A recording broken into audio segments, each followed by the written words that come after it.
tanan nga makita sa tao.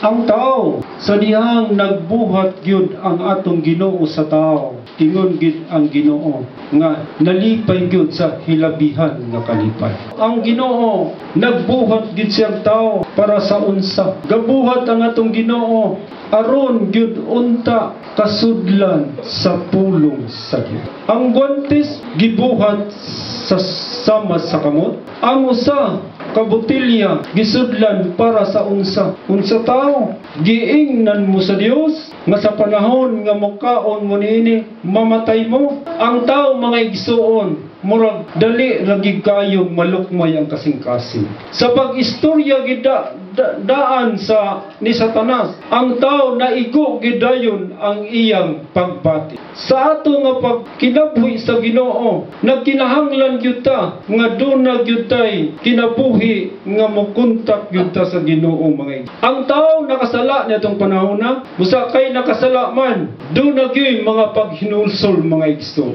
Kay kung sa karon kung dili gyud ta maghinulsol mga igsoon, wala gyud posibilidad nga makasulod nimo ang Ginoo. Gingon pa diri nga ang ani mga igsoon nga nagkinahanglan gyud nga human sa paghinulsol iliso gidayon ang atong kasing-kasing diha sa Ginoo. Sa diyang muliso ta, doon na gid po'y pagtawag nato sa ngalan sa Ginoo. Ang pagtawag nato sa ngalan sa Ginoo, giingon man sa Juan 1:12, apan tanang nidawat gihatag niya kanila ang katungod nga mahimong mga anak sa Dios. Dili ba ta malipay mga igsoon ug mga higala nga mga anak ta sa Ginoo? Malipay ganilang anak kong anak og presidentes purok. Unsa nagikaning mga anak sa Ginoo? Nagkinahanglan giday. Gingon pa gid diri sa Roma 19, kun mo ilang imong papa